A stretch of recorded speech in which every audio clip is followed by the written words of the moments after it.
Hi YouTube. I'm not sure I know the best way to capture this. This is a book, one of the first books I bought for my son for Christmas when he was just a little over a year old. And I love this story, so I thought I'd read it for everyone for Christmas.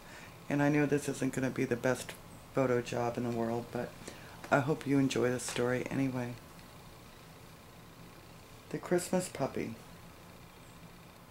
One chilly fall night in the warm kitchen of an old farmhouse, a tiny white puppy was born. He had floppy black ears and lots of tan spots. "Isn't he beautiful?" his mother asked the gray tabby cat who lived in the kitchen. "Do you see? He has one spot that looks just like a heart." And I'll try to show you close up the little puppy with his heart-shaped spot.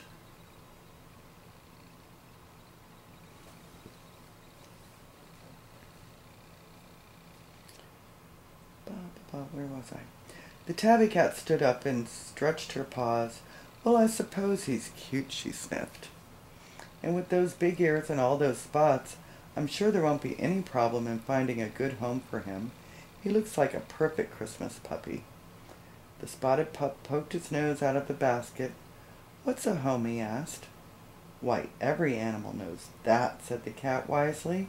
"A good home is a place to live where it's safe and warm, and where someone loves you."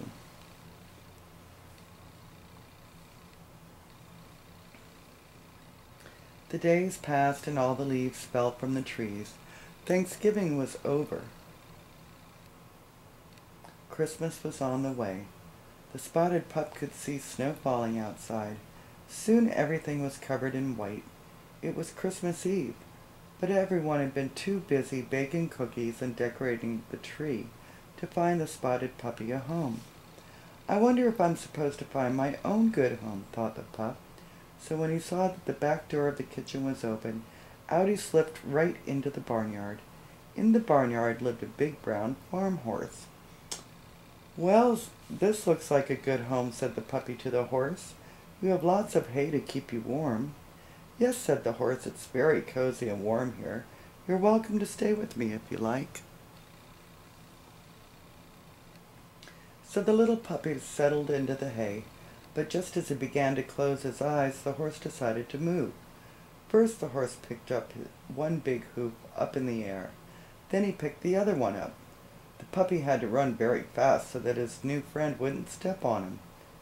"Oh," said the puppy, "your hay is very warm, and you've been very nice, but I don't think this is a good home for me. I'm too small to live with such a large horse. It isn't safe at all."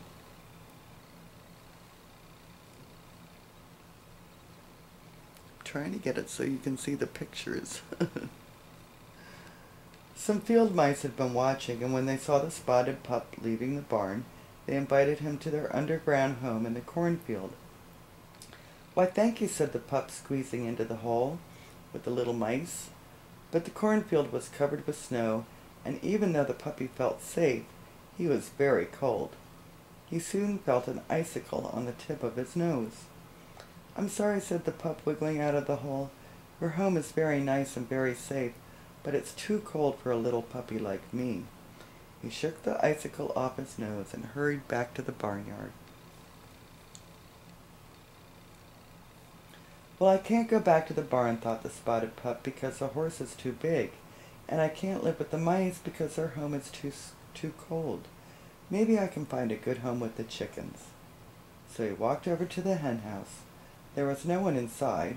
It looked warm and cozy, and the pup crawled right in and snuggled up in the straw.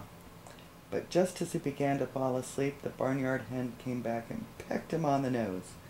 "This is my house," she cackled. "I don't like puppies. Go away." "Oh," said the pup as he ran away, "that wasn't a good home at all. The hen didn't love me. She didn't even like me."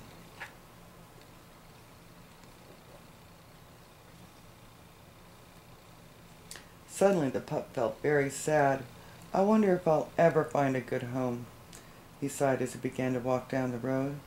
The puppy was so busy thinking that he walked and walked until he couldn't see the farm anymore. He was getting very tired.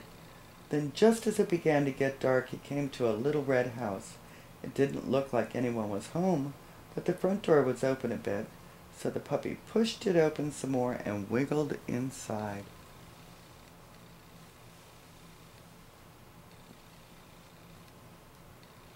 There in the living room was a beautiful Christmas tree with lots of presents and boxes underneath.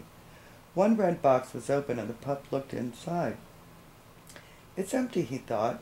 "Maybe I can take a nap in here. I can always look for a good home again later."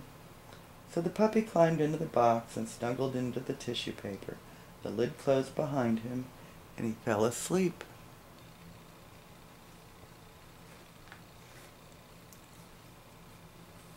This page is just a picture. I wanted to show it.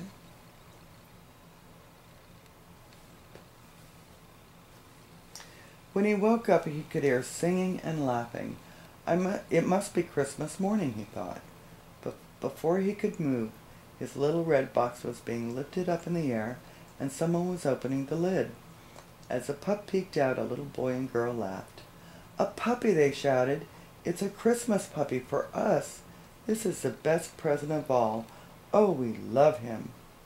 And the children took him out and gave him lots and lots of hugs and kisses.